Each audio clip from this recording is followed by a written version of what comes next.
When God brought man, he gave him 3 commandments. 3 instructions. The Bible said, God put Adam in the garden and he told him, keep and dress. Number 1.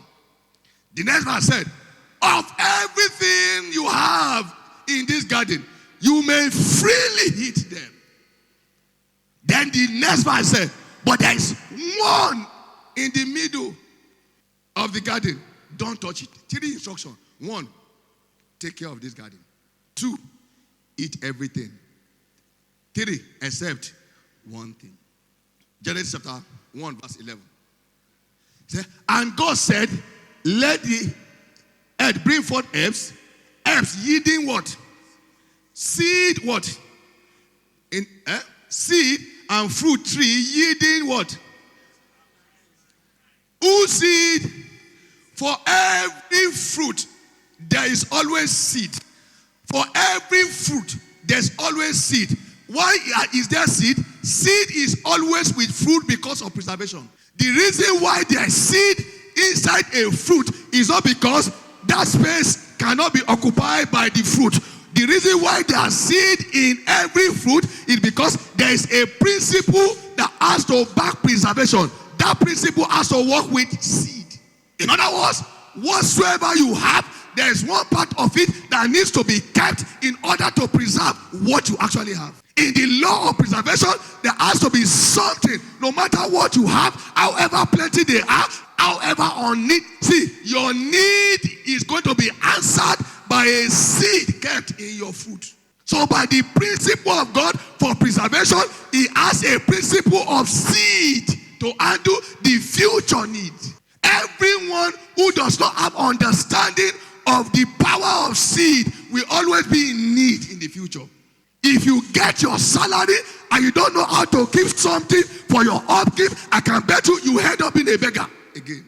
Why? Because there is no seed to preserve you. If you go to work in a month and after you got your salary, you say, yes, I'm good to go. You resign. I can bet you come to me next week. Why? You have refused to keep the seed of work. If you resign, it's because you want to throw a seed that produces the fruit.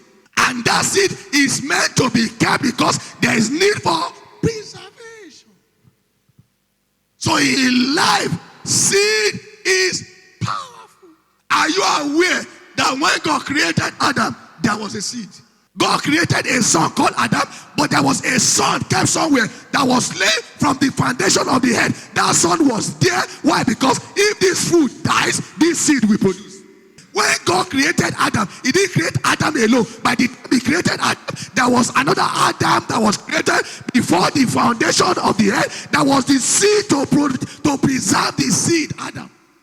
I repeat again. When God created Adam in the Garden of Eden, it was not Adam alone, because God knows if Adam goes, what will reproduce it? And so before the foundation of the earth, an Adam was waiting somewhere for an Adam to show up. So when the Adam showed up as a fruit, and the fruit was exhausted by the devil, a seed, Adam came back.